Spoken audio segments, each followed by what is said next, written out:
Welcome to Hardwood Handicappers with Zach Cohen, right here on VSiN, the Sports Betting Network. This is Zachary Cohen, VSiN.com senior editor with a Wednesday edition of Hardwood Handicappers. Today is February 25th. We are recording this at 10 a.m. Eastern, and we have a bunch of games that we have picks for and some big ones. So we have 3 picks for tonight.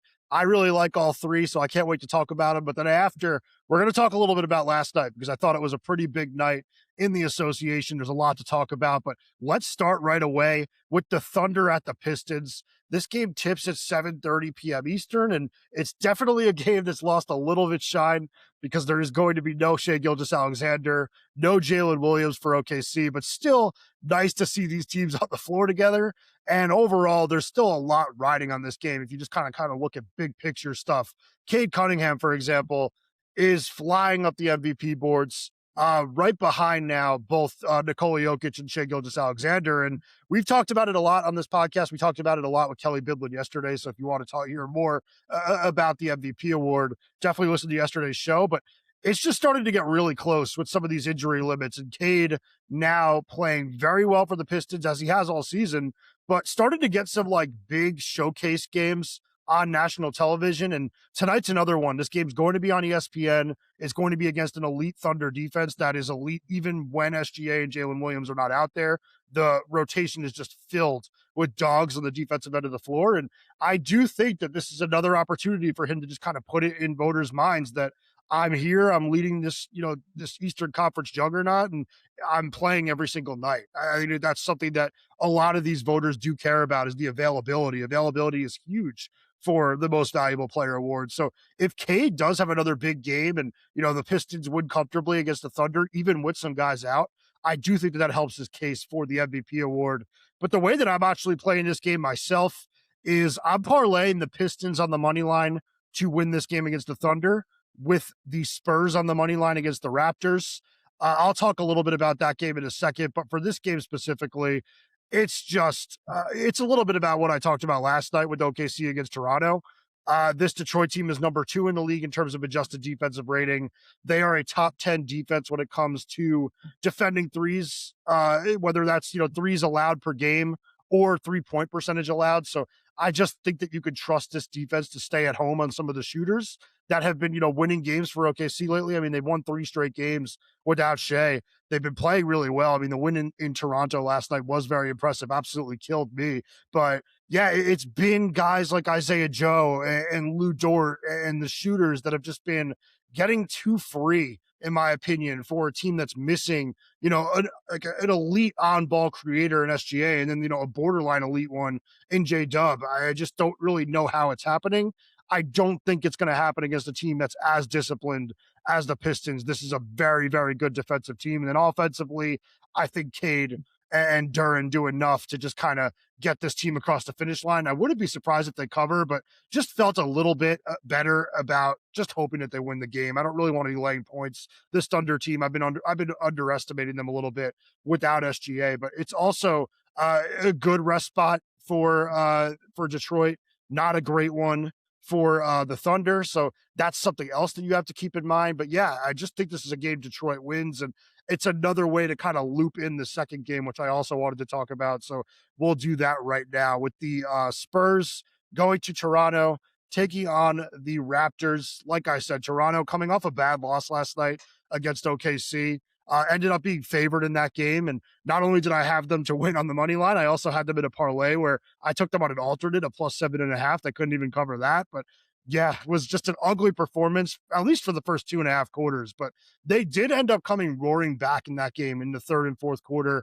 Got it to be a 1-possession game at one point, I believe, and nearly had a chance to win. But they ended up kind of letting OKC pull away in the end. And those are the types of games that they just drain you, both physically and emotionally. When you come back like that and you come so close to winning, but you end up giving it away anyway, those are the games that are really tough to come back from.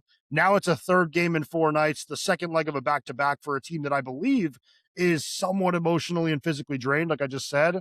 And I do think this is a situation where the Spurs are just a way better basketball team too. So I do think this is a game San Antonio wins. If you just kind of look at the season-long numbers for both of these teams, the Spurs, 6th in the league in adjusted offensive rating at 117.4. third in the league in adjusted defensive rating at 111.3. Meanwhile, the Raptors, they're great defensively, sixth in the league at 112.2, but they are just 20th in the league in adjusted offensive rating at 113.5. And it's just kind of one of those games where it's like Toronto's strength and the bread and butter is the defense. San Antonio's better at defense, and they're way better at offense. So there's just way more for the Spurs to kind of hang their hats on. Also, San Antonio this season, 3-0 when playing as a road favorite of 6.5 to 12 points. Meanwhile, Toronto, 2-10 straight up at home when facing opponents that outscore their opponents by at least 3 points per game. So when the Raptors have played at home against elite competition, playing in Toronto has not made the difference. This has been a team that has struggled against the very best that the league has to offer. And if you just kind of look through the matchups too, it is pretty daunting for Toronto. I mean, if you're talking about this Raptors team and some of the weaknesses that they have, it's going to be consistency in terms of perimeter shot making. That's really not that big of a problem for the Spurs, who have one of the best backcourts in the league, or one of the best young backcourts in the league at least. But I do think it's one of the deepest backcourt rotations in basketball with the three-headed monster that they have in Fox, Castle, and Harper. But also, this Toronto team is lacking in like size. Not size throughout the lineup, but like the center position is a huge hole for this team. And they tried their best to, fix it at the trade deadline. Weren't really able to do it. They brought in Trace Jackson Davis. That doesn't really move the needle, but it's going to be very difficult for them to go up against a team that has Victor Wembanyama, who is going to defend him on this Raptors team. It's very hard to even picture what that's going to look like. I think they're going to probably try Colin Murray-Boyles. I don't think it's going to work very well. I think that Wemby dominates this game on both ends of the floor. So I'm parlaying the two favorites in the first two big games of the night. It's minus 133 to take both the Pistons and the Spurs on the money line.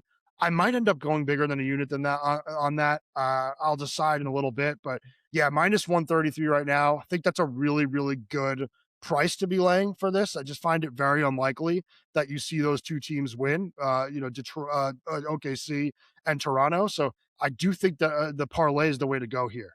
If you're looking to sharpen your edge this NBA season, VSiN Pro is where to start. Get advanced analytics, player prop projections, and expert insights used by serious bettors every single day. Try it out for only $9.99 for your first month and see what smart bettors are using to beat the books. Head to vsin.com/subscribe and check out all of our subscription options. Like I said, it's a great time to be a VSiN Pro. I said it yesterday. I said it the days before. March Madness is just right around the corner. We do so much for college basketball in the postseason that it's absolutely insane. We're going to have every single conference tournament written up. We're going to have a massive March Madness guide, picks for every single game from all of our, hosts and analysts, just so much that we're offering. And also it's kind of looping into baseball season as well. And we have a lot of our baseball season preview stuff up. Then also all of the stuff I'm doing in the NBA as well. Last night, in addition to doing, the podcast and giving out some picks there, I also added a late play on the Magic, both on the spread and the money line. That ended up pushing me into the green. So VSiN Pro subscribers would have saw that. Podcast listeners would not. So that is an incentive, I guess, to, go out and get the subscription. I definitely think it right now, the price is great for the intro offer, but also we have a great long-term offer as well. So just go over there, check out what we have to offer and think about it. Let's move on now. I have two more picks for the night. We'll start with the Cavaliers at the Bucks. This is a Bucks team that I feel like I have a pick for every single night, though it is a player prop and not a side. The Cavaliers are favored by 8.5 in this game. I should mention totals 227.5. I probably would lean Cleveland in this game if I were taking one of the sides, or I would use the Cavaliers on the money line in a parlay. If you do not like one of the two sides I used before and want to replace them with another, the Cavaliers are definitely worth a look. I think Cleveland's a wagon. We'll talk a little bit about that later. But the play I have in this game, Kevin Porter Jr. over 30.5 combined points, rebounds, and assists at minus 105. And the reason I have that is just Porter Jr. has become kind of the North Star for this team without Giannis Antetokounmpo. He has been playing some awesome basketball over the last 8 games. He's averaging 35.5 points, rebounds, and assists. And the numbers overall, just looking at traditional numbers, they're like stellar. 22.1 points, 8.3 assists, 5.1 rebounds per game over the last 8. Last night, he had 32.7 rebounds, 7 assists, and a win over the Heat. This has just been really kind of fun to watch. I know this is a guy with a lot of off-court issues and, maybe not a player that you really want to root for, but in terms of on the court and just watching the basketball, he's really in a nice groove right now. And I don't really see any reason that's going to slow down against the Cavaliers.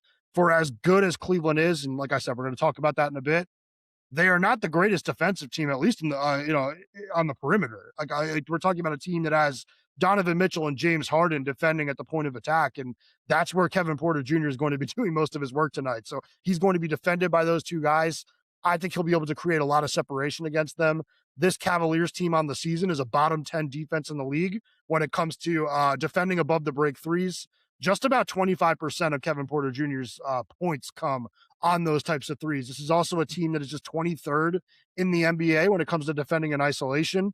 Porter's a really tough player to guard on an island. I think that they will see that tonight. And then in terms of the other stuff, assists and rebounds, the assists, I never really worry with him. Like, this is a guy that really does seem to go around 7 or 8 every single night now that he's, the focal point of this offense. And rebounds, they come and go. Like last night, he had a big game as a rebounder. They don't happen every night, but I do just think that this is the type of safer play you want to make, that just in case he has 8 rebounds and 4 assists, I do think it'll overall even out in the long run. And I just think it's worth it. I think at 30.5, there's a really good chance that he hits this number or comes damn close just with points and assists. I think this is a really strong matchup for the Bucks backcourt, which I've said over the last couple of weeks. I really like it.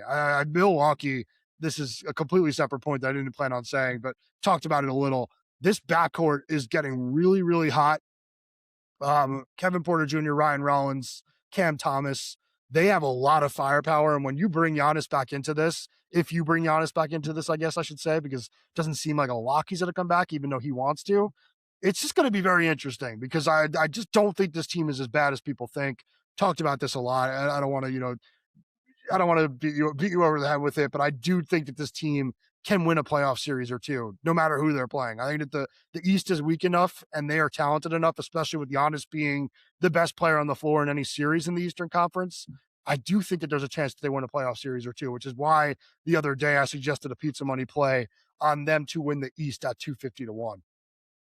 But yeah, sorry, Kevin Porter Jr. over 30.5 points, rebounds, and assists, -105 to take it all back. And then we'll move on now to the final game of the night. But like I said, I do have some takeaways for the evening, so don't go away yet after this. Celtics at Nuggets. This is a game where the Nuggets are 3.5-point favorites at DraftKings. Totals 230.5. Game tips at 10 p.m. Eastern. And I absolutely love Denver in this game. I have the Nuggets -3.5 at -110 to win 1.5 units. The rest situation is really big when I'm looking at this game. This is a third game in 4 nights for Boston, second leg of a back-to-back. Meanwhile, Denver is coming off 2 full days of rest, and that has been advantageous for them this season. They are 6-0 straight up, 4-2 against the spread when playing with at least 2 days of rest this year.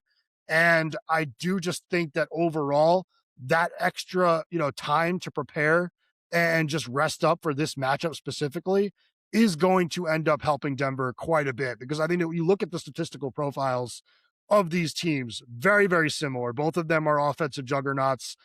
Denver, number 1 in the league in adjusted offensive rating at 120.6. Boston, number 2, 119.6. But the Celtics have been a way better defensive team this season.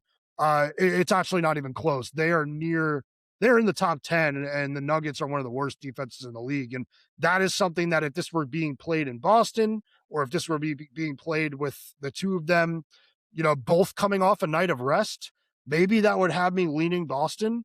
But the fact that it's going to be a Nuggets team that comes in with all this juice, all this energy, and the Celtics played last night in Phoenix, I do think that we're going to see a better defensive effort from Denver than we would on a normal night. And I will also add that of all the teams in the league that are not equipped to defend Nikola Jokic, Boston kind of stands out to me near the top, because Neemias Queta, as good as he's been this season, he's been awesome, especially on the defensive end. He can get in foul trouble, and those are the types of players that Jokic will sniff it out and he'll just get him in foul trouble immediately.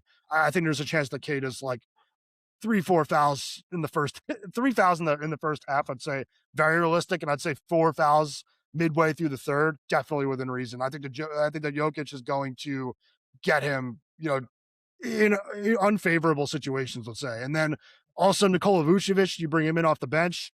That's barbecue chicken for the Joker. I just don't think that there's anybody on this team that really matches up with him. And like I said, that's the same for pretty much any team in the league, but there are teams that have better options than the Celtics.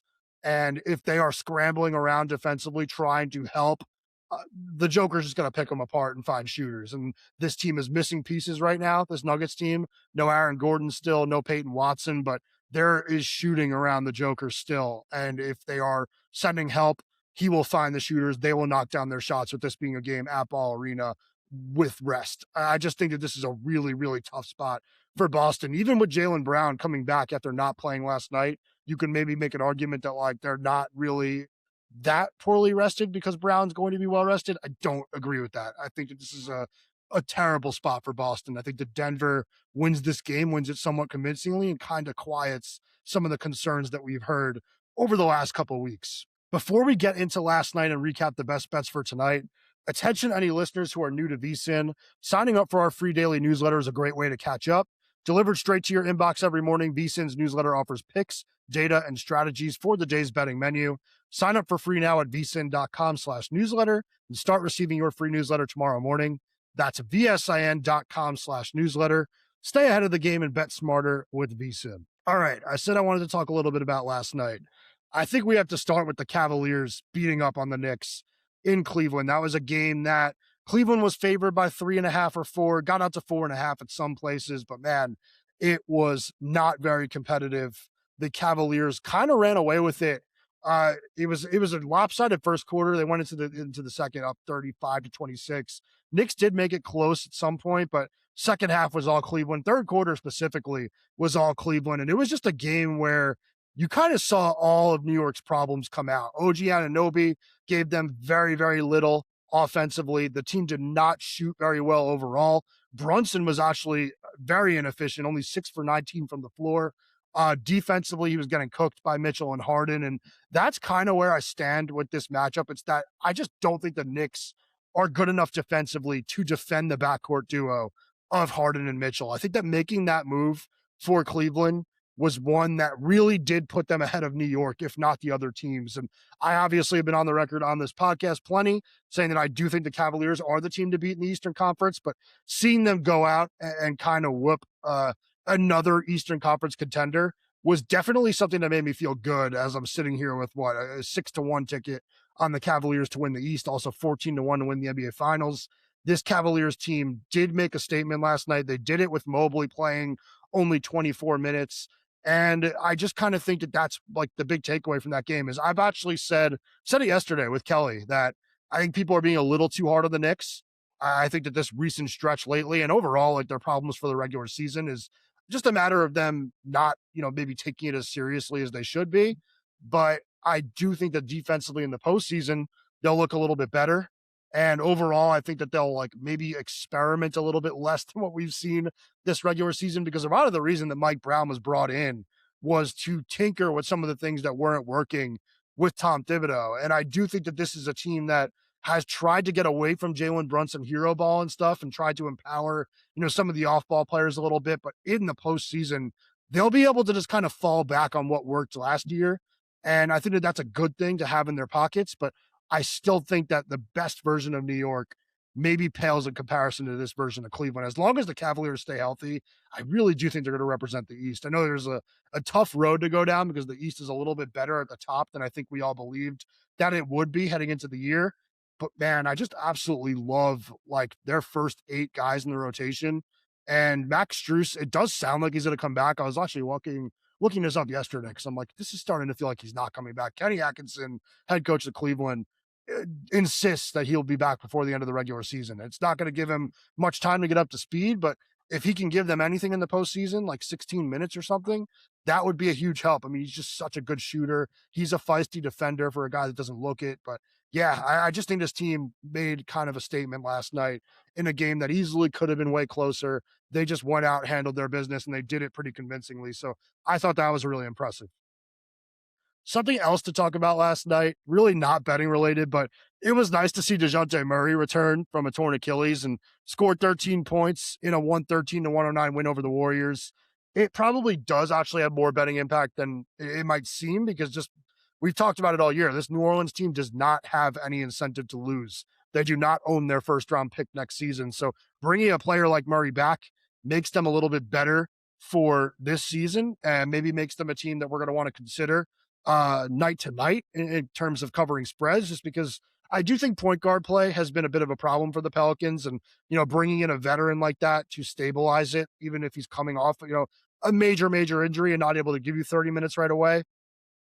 He's playing well enough. He played well last night. I thought he looked really good just in terms of the eye test. I had New Orleans in that game, watched quite a bit of it. I do think that's something to factor into our nightly handicaps. But the reason I wanted to bring this up is I did love Murray, excuse me, mentioning after the game that he's not like all the other, highly paid players in the league that, will wait the entire offseason out before they make their debut the next season just because, they want to rest and they're already collecting their paycheck and their team is bad. He's like, no, I'm not built like that. I want to represent New Orleans. I want to play right now. And I absolutely love that. Like, you just don't see it. It's very, very refreshing. Like, Kyrie Irving is sitting the rest of the season, making his debut from that, torn ACL next year, sitting out the entire year this year.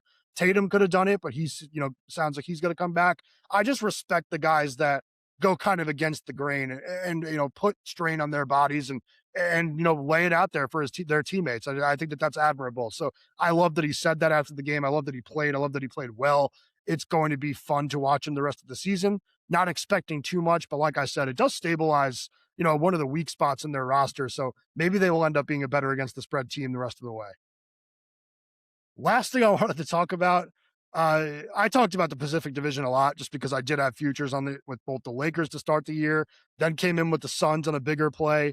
Now at the point where Phoenix does not finish first, I will end up losing. And it sure seems like they are going to finish second, maybe even third because of all the injuries lately. But I should just say the play out of these top two teams lately has been miserable. The Lakers last night, I ended up taking the Magic almost strictly. I mean, I talked about it a little on the podcast, said I had a lean on it, but ended up being able to find a pretty reasonable 7.5 and then also sprinkled the 185. And I was just sitting there thinking, like, every single time we watch this Lakers team go up against a team that like competes defensively and has a couple of competent scorers, they lose. And like, I was sitting there like staring at it and I'm like, why is this going to be any different? I mean, can this team really create, enough efficient offense against an Orlando defense that I still believe in, a decent amount? And I thought that, like, sitting there, I'm like, this feels like a game that like Desmond Bane's just going to go and win for them late. And kind of ended up being what happened, although it was just a bit of a group effort. Wendell Carter Jr.